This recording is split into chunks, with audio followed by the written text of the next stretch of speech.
Good evening and welcome to the Beating COVID-19 videocast. And today is a day of good news. It's the National Day of Prayer in the US. We are in the midst of Ramadan here, so we are also having a lot of prayer. It's a week of prayer and fasting for many of our churches as we pray for our nation of Kenya during this time of the COVID pandemic. Prayer is making rounds, knocking on heaven's doors for some solutions. But today, I'm not going to talk about how risky behavior will get you infected, not about the lag time, not about the dangers of COVID-19, how to prevent infection, all of that, you know.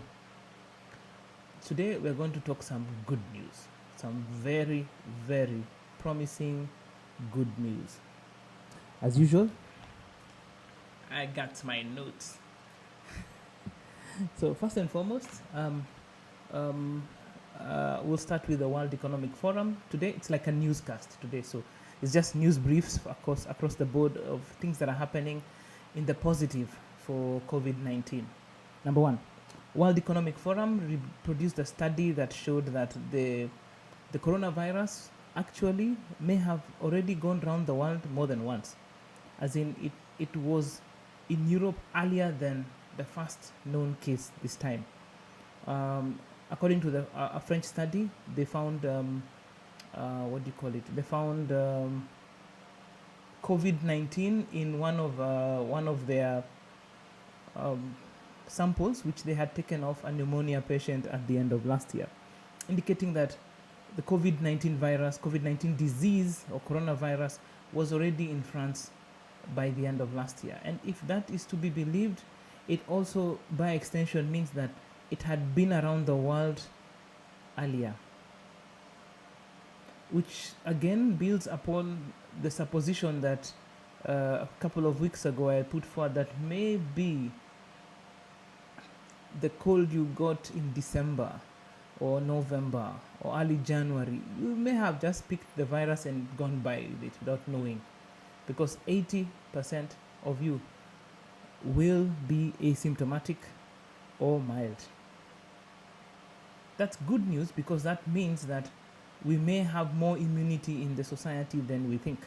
But all this we cannot tell until we do antibody tests, which will show the level of immunity in the society.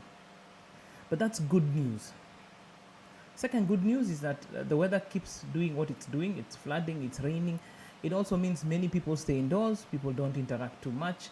Also, all the surfaces get wet and washed, and the conditions are just all over the place. So we might, in a way, with these rains and the heat and the humidity, speaking from the coast, be still making the infection rate very slow, slowing it down, the jump between person to person, because the conditions in between are very difficult.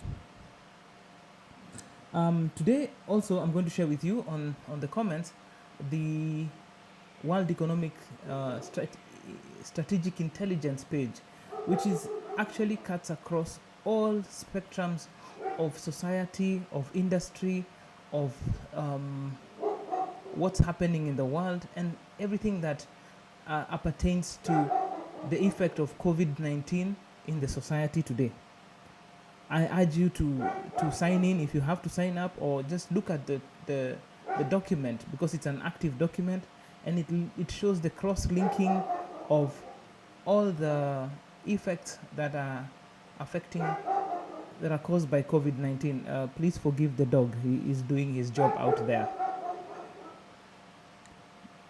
Again,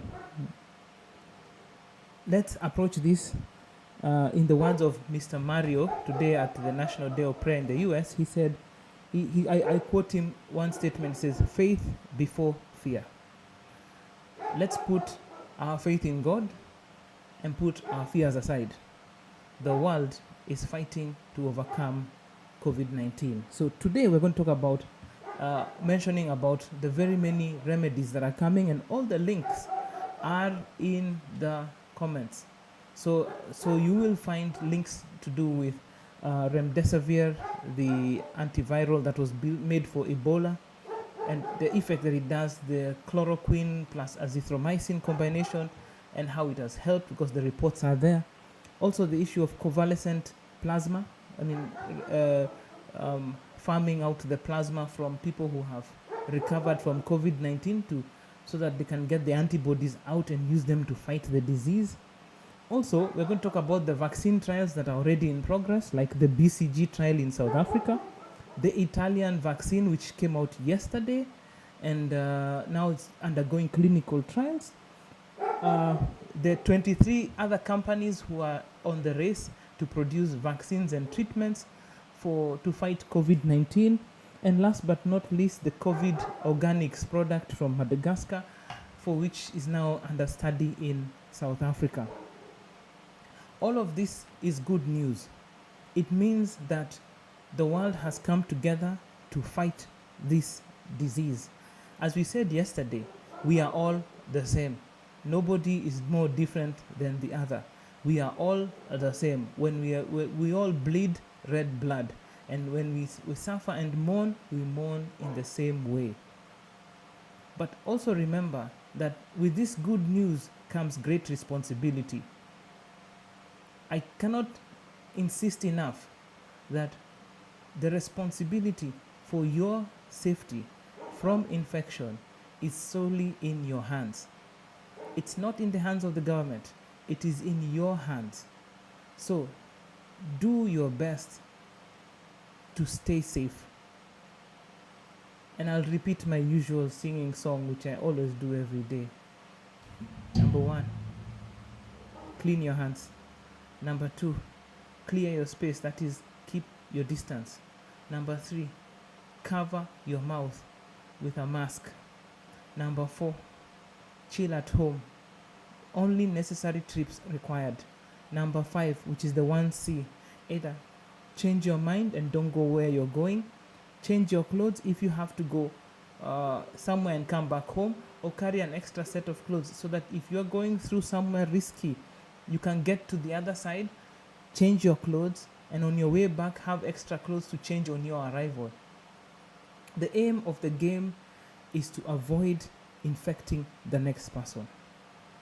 All these steps are there for you to help you avoid infecting the next person. And if we can do that, and we can hold the spread of this virus long enough, maybe even 30 days, 15 to 30 days, we can bring our numbers to zero, while the treatment plans and medicines that are in production can come to the market and give us positive results.